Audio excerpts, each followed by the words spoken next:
Food supply যে পরীক্ষাটি হলো, ফুড সাপ্লাই পরীক্ষাটি প্রথম থেকে গুঞ্জন শোনা যাচ্ছিল যে প্রশ্নপত্র ফাঁস হয়ে গেছে। গতকালকে যখন পরীক্ষা 16 তারিখ এবং 17 তারিখ ফুড সাপ্লাই পরীক্ষা যখন শেষ হলো, তারপরে হোয়াটসঅ্যাপে, ফেসবুকে, যে সোশ্যাল মিডিয়াতে যে সমস্ত ভিডিওগুলো উঠে আসে, সেখানে স্পষ্ট বোঝা যায় যে টুকলিবাজি হয়েছে পরীক্ষায়।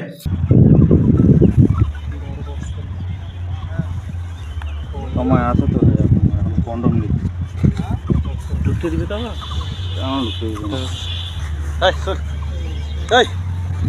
তুই ভাই এখানে পড়ে আসিস, চলো আমার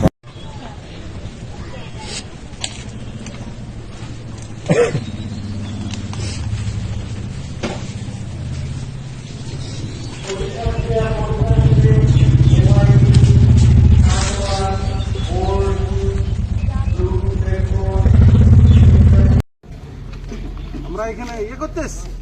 ঘর থেকে আসছো? হ্যাঁ বাবু, ঘর থেকে আসিস? বল বাড়ি কোথায়, বল কোথা থেকে আসিস? হ্যাঁ, কোন টাকার ফোন? কোন টাকা ফোনটা ওখানে কেন নিয়ে আসিস? তুমি হাতটা সরাও, তোমার হাতটা সরাও। ফোনটা কেন নিয়ে আসিস বল? ফোন কেন নিয়ে আসছিস? নাম, বাবার নাম, ঠিকানা বল। এখানে যোগ্য প্রার্থীরা যারা আছে, যারা পড়াশোনা করে এসছে, তারা চাকরি পাবে না, আবার আর অযোগ্যরা চাকরি পেয়ে বসে থাকবে, কারণ তারা টুকলিবাজিতে মাহির। তো একের পর এক, দিনের পর দিন এইভাবে পশ্চিমবঙ্গ সরকার কোনো পরীক্ষা নিতে যাচ্ছে এবং সেই পরীক্ষার রেজাল্টটা কি আসছে? সেই রেজাল্টটা আসছে যে কোনো না কোনো কেসের সেই পরীক্ষাটা আটকে যাচ্ছে, চাকরি পরীক্ষা আটকে যাচ্ছে, যার ফলে পশ্চিমবঙ্গের লাখো লাখো মানুষের কোনো চাকরি হচ্ছে না। ফুড সাপ্লাই ক্ষেত্রে এই জিনিসটাই হবে। এখনো পর্যন্ত আমি ভিডিও বানাচ্ছি দর্শক, এখনো পর্যন্ত এইটা নিয়ে পিএসসি, পাবলিক সার্ভিস কমিশন মুখ খোলেনি।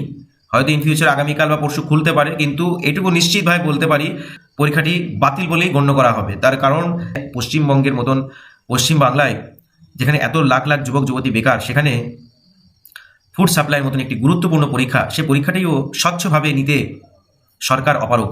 কোথায় আমরা বাস করছি? বেশি নিজের কাজে সবসময় থাকবি, আমার লোকের কাজে সবসময় থাকবি না, বুঝতে পারলি? এটা চাকরির এক্সাম, মানুষ যা কিছু করতে পারে, তোর কিছু নয়, বুঝতে পারলি?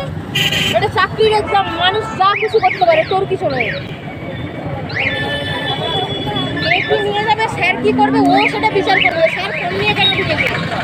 100 বার ঢুকবো, তোর কি? 100 বার ঢুকবো, তোর কি?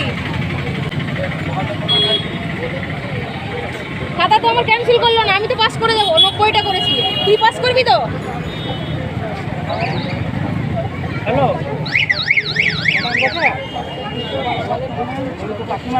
এক চড় মারবো, সেইখানে পিসা হয়ে পড়ে যাবে। আমার সাথে লাগতে এসেছি। স্যার আমাকে কিছু বললো না, খাতা নিয়ে এলো, ওর আবার বেশি ঢং। স্যার আমাকে কিছু বললো না, খাতা নিয়ে এলো, ওর আবার বেশি ঢং।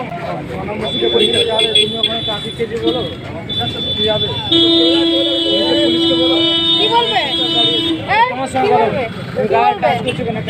তুই কি বললি? স্যার এক মিনিট। হ্যালো,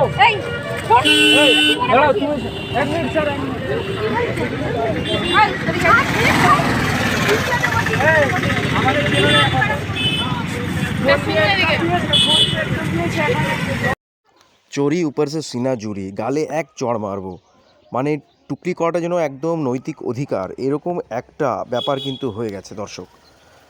আপনারা বুঝতেই পারছেন তো যে এখানে টুকলি হয়েছে এবং তার প্রতিবাদ যখন করা হচ্ছে তখন সেই ছাত্রটিকে চড় মারার কথা বলছে।